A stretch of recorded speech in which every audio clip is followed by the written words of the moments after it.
Everyone இன்னைக்கு நான் என்ன ஷேர் பண்ண போகிறேன் அப்படின்னா, நான் டைப் ரைட்டிங்கில் வந்து ஃபஸ்ட் கிளாஸ் வித் டிஸ்டிங்ஷன். நான் ஜூனியரும் சரி சீனியரும் சரி ஃபஸ்ட் கிளாஸ் வித் டிஸ்டிங்ஷன் தான் எடுத்தேன்.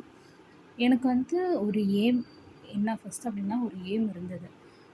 நம்ம ஃபஸ்ட் கிளாஸ் வித் டிஸ்டிங்ஷன் எடுக்கணும் அப்படின்னு சொல்லிட்டு ஒரு ஆசையாக இருந்தது. நான் சேர்ந்ததுலேருந்து ஜாயின் பண்ணதுலேருந்து ஆக்சுவலி நான் 1 இயர் ஆகிடுச்சு. நான் அடித்து முடிச்சுட்டு, ஆனால் ஸ்பீடு வந்துட்டு நான் எக்ஸாம் போகிறதுக்கு 1 இயர் ஆகிடுச்சு. 6 மந்த்ஸ்லலாம் கண்டிப்பாக இந்த கோர்ஸ்லாம் ஃபினிஷ் பண்ண முடியாது. ஸ்பீடு வந்துட்டோன்னு ஜூனியரில் வந்து கொஞ்சம் பயமாக இருந்தது. நான் இப்போ நான் ஜூனியர் வந்து எக்ஸ்பீரியன்ஸ் ஷேர் பண்ணுறேன். அப்புறம் நான் சீனியர் வந்து எப்படி எடுத்தேன் அப்படின்னு சொல்லிட்டு ஷேர் பண்ணுறேன். ஜூனியர் அப்படின்னு சொல்ல போகும்போது கொஞ்சம் பயமாக தான் இருந்தது ஃபஸ்ட் டைமில். எப்படிடா நம்ம வந்து எடுப்போம், எப்படி நம்ம கண்டிப்பாக இதை வந்துட்டு ஃபேஸ் பண்ணுவோம் அப்படின்னு சொல்லிட்டு இருந்தது எக்ஸாம் போகும்போது. ஏன்னா அங்கெல்லாம் வந்துட்டு போயிட்டு வந்தவங்க எல்லோரும் நிறைய பேர் இருப்பாங்க. எல்லோரும் அந்த சவுண்டில் வந்து பயமாக இருக்கும், பேப்பரை கை நடுங்கும், அப்படி இப்படிலாம் சொல்லும்போது எனக்கு ரொம்ப ஃபஸ்ட்டு பயமாக இருந்தது. ஆனால் ஒன்ஸ் என்ன அப்படின்னா, நம்ம ஃபஸ்ட்டு என்ன கவனிக்கணும்னா, நம்ம டைப் ரைட்டிங் கிளாஸ்லேயே அதெல்லாம் வந்து சும்மா தான் எனக்கு தெரிஞ்சு. டைப் ரைட்டிங் கிளாஸ்லேயே நம்ம எல்லாரும் கூட சேர்ந்து ஒரு ஸ்பீடு ஒரு 4, 5 பேர் நம்ம ரோல் அடிக்கிறோன்னா, அந்த சவுண்ட் எல்லாருமே வந்து அந்த ஒரே ஸ்பீடு, ஒரே சவுண்டு எல்லாம் போடும். ஸோ அது மாதிரி தான் சொல்லிட்டு சொல்லலாம். அதே மாதிரி வந்து உங்களோட கண்ணை எப்போவுமே வந்து அதாவது நம்ம அந்த பேப்பரை பார்த்து அடிக்கவே கூடாது. அதாவது எப்படி சொல்கிறது, நம்மளோட எதிர்க்க வச்சு பார்ப்போம்ல, அந்த நம்ம கரெக்டாக அடிச்சிருக்கோமா அப்படின்னு சொல்லிட்டு பார்க்கவே கூடாது. ஏம் எல்லாமே பேப்பர் மேலே மட்டும்தான் கான்சன்ட்ரேஷன் இருக்கும். நான் ஒரே ஒரு டிப் சொல்கிறேன். நான் டெய்லி வந்து பார்த்திங்கன்னா கிட்டத்தட்ட வந்து ஏபிசிடி வந்து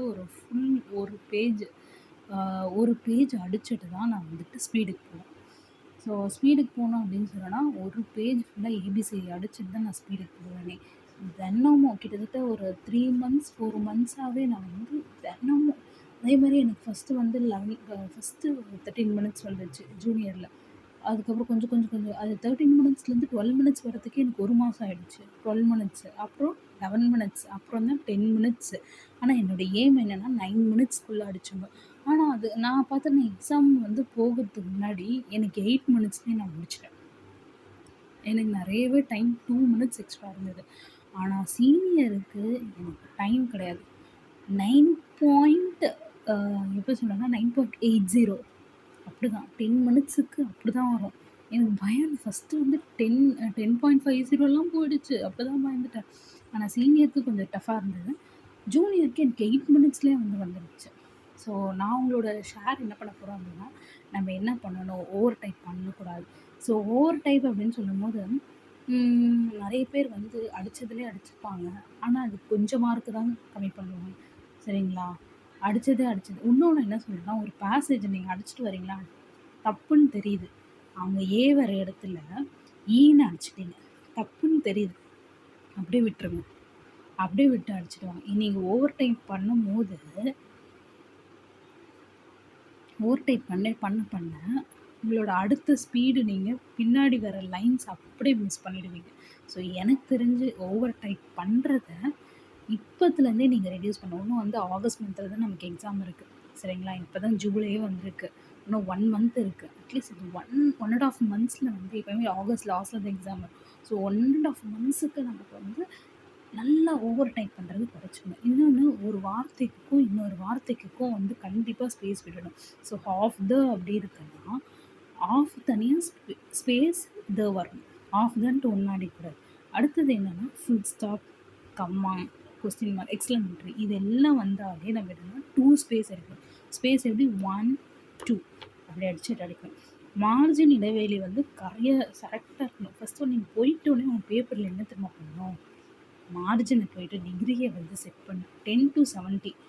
உங்களுக்கு முன்னாடி வந்து அடிச்சு போகிறவங்க எல்லாருமே வந்து 10 to 70 தான் அடிச்சு வச்சுருப்பாங்க.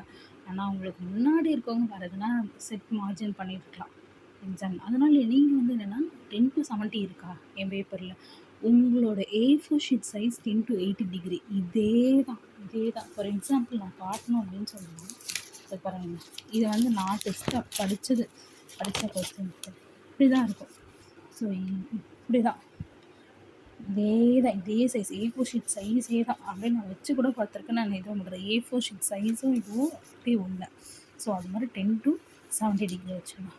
அதுக்கப்புறம் என்ன அப்படின்னா, ஒமிஷன் கமிஷன் நம்ம பண்ணக்கூடாது. ஒமிஷன் கமிஷன்ஸ் அப்படின்னு சொல்லும்போது நம்ம ஒமிட்டும் பண்ணக்கூடாது, கமிஷன் இருக்கிற வார்த்தையை ஒமிட்டும் பண்ணக்கூடாது, இல்லை அது இல்லாத வார்த்தையை நம்ம அடிக்கவும் கூடாது. அது ஞாபகம் வச்சுக்கணும். ஷிஃப்ட் கீ பயன்படுத்தும் போது இப்போ மே இருக்குன்னா ஒழுங்காக அடிக்கணும். ஷிஃப்ட்டை நல்லா பிடிச்சி அடித்தா தான் மே வரும். நீங்கள் கொஞ்சம் பாதி அரைகுறையாக அடிச்சிங்கன்னா இப்படி தான் வரும். அதுக்கும் 2 மார்க்ஸ் லெஸ் பண்ணுவாங்க தான். அன்வான்டாக தேவையில்லாத வார்த்தைகளாக நம்ம வந்து டைப் செய்யவே கூடாது. தேவையே இல்லை நம்மளுக்கு. தட்டுக்கு திஸ் போடுறது அதெல்லாம் வேண்டாம். அதெல்லாம் விட்டுருங்க. கொஸ்டின் மார்க் வந்து ஸோ நம்ம பார்த்துட்டோம். அடுத்தது இப்போ இயர்லாம் வருது 2000-99 அப்படிலாம் வருதுன்னா ஃபஸ்ட் காலம் ஸ்டேட்மெண்ட்ஸில் வருது அப்படின்னா நம்ம எப்பவுமே அதை சென்டர் பண்ணணும். இப்போ ஆண்டுன்னு இப்படி கொடுத்துருக்காங்க சரியா, பை தி ஆர்டர் இருக்குது, by the order of the governor ஓகேங்களா. ஆண்டு இப்படி கொடுத்தா நம்ம என்ன பண்ணோம், ஆண்டுன்னு கொடுத்தோம். கொஸ்டின் மார்க் வந்து எப்பவுமே question mark type as question mark தான் ஓகேங்களா. அது வந்து டோன்ட் ப்ரெஸ் வந்து ஷிஃப்ட் கீலாம் வந்து ப்ரெஸ், நான் வந்து இந்த மாதிரி தான் ஷிஃப்ட் கீயை வந்து ப்ரெஸ் பண்ணிப்பேன். ஸோ கொஸ்டின் மார்க்னா கொஸ்டின் மார்க் தான், அது ஷிஃப்ட் கீ. எப்போவுமே ஸ்டேட்மெண்ட்ஸ்னால் அதை வந்து நம்ம இது பண்ணணும். ஸோ என்னோடய எக்ஸ்பீரியன்ஸ் படி வந்துட்டு நான் வந்து ஃபஸ்ட்டு ஜூனியர் போகும்போது கொஞ்சம் பயந்தது தான். ஸ்டேட்மெண்ட்ஸு அண்டு வந்து இப்படி லெட்டரு ஈஸியாக அடிச்சிடலாம், மார்க் எடுத்துலாம். ஆனால் ஸ்பீடு தான் என்னை பொறுத்த வரைக்கும் என்னென்னா வந்து ஸ்பீடை நல்லா கான்சன்ட்ரேட் பண்ணணும். மேம் சொல்லுவாங்க செகண்ட் பேப்பர் நீங்கள் அடிங்க, செகண்ட் பேப்பரை கான்சன்ட்ரேட் பண்ணுங்கள், செகண்ட் பேப்பர் எங்கள் மேமும் அப்படி தான் செகண்ட் பேப்பர் எல்லாம் கான்சன்ட்ரேட் பண்ணுங்கள். செகண்ட் பேப்பரை கான்சன்ட்ரேட் பண்ணலாம், வேண்டான்னா நான் சொல்லலை. அதே மாதிரி ஸ்பீடை நீங்கள் கான்சன்ட்ரேட் பண்ணுங்கள். ஸ்பீடு தான் முக்கியமே. நீங்கள் ஒரு நாளைக்கு ஒரு செகண்ட் பேப்பர் அடித்தாலும் ஸ்பீடு வந்து அட்லீஸ்ட் வந்து பார்த்திங்கன்னா ஒரு 3னா வச்சுருங்க. 1 ஹவரில் அட்லீஸ்ட் 3. எனக்கு ஸ்பீடே வரல அப்படின்னா 2 ஹவர்ஸ் எடுத்துக்கோங்க. என்னை பொறுத்த தெரிஞ்ச வரைக்கும் நான் எடுத்தது இல்லைப்பா, நான் எடுத்தது கிடையாது. நான் டிஸ்டிங்ஷன் எடுக்கணுன்ட்டு எனக்கு ஏன் அப்படின்னா நான் வந்து என்னோடய மைண்ட் என்னென்னா 10 மிஸ்டேக்குள்ளே இருக்கணும். நல்லா நான் வச்சுக்கோங்க, ஃபஸ்ட்டு பேப்பரில் 10 மிஸ்டேக்குள்ளே இருந்தீங்கன்னா, அதாவது நம்ம நான் ஸ்பீடில் சொல்கிறேன், 10 மிஸ்டேக் வரைக்கும் இருந்தீங்கன்னா கண்டிப்பாக டிஸ்டிங்ஷன் தான். ஏன்னா செகண்ட் பேப்பரில் அந்த இது ஈஸியாக அடிச்சிடலாம். நம்ம ஸ்டேட்மெண்ட்டு லெட்டரை ஈஸியாக அடிச்சிடலாம். ஏன்னா அதை நம்ம பார்த்து தான் அடிப்போம். அதுக்கு 100க்கு 100 எடுத்துடலாம். ஆனால் நம்மளோட ஸ்பீடு அப்படி கிடையாது. 10 மிஸ்டேக்குள்ளே நமக்கு இருக்கணும். நம்ம மைண்டு ஃபுல்லாக டார்கெட் என்ன 10 மிஸ்டேக் தான் இருக்கணும். ஸோ நான் இன்னும் இது வீடியோ வந்து லென்த்தாக போகும். நான் இன்னொரு வீடியோவில் கூட நான் போடுறேன். இதோட இன்னும் என்னென்ன நான் பண்ணேன், என்னென்ன ஃபாலோ பண்ணேன், எப்படி நான் தெரியுமா ஒரு கேலண்டரில் கூட நான் இவ்வளோ மினிட்ஸ் வருது, இவ்வளோ மினிட்ஸ் அதை கூட ரெடியூஸ் பண்ண இன்னும் நான் நிறைய சொல்கிறேன் உங்களுக்கு டிப்ஸு. தேங்க்யூ.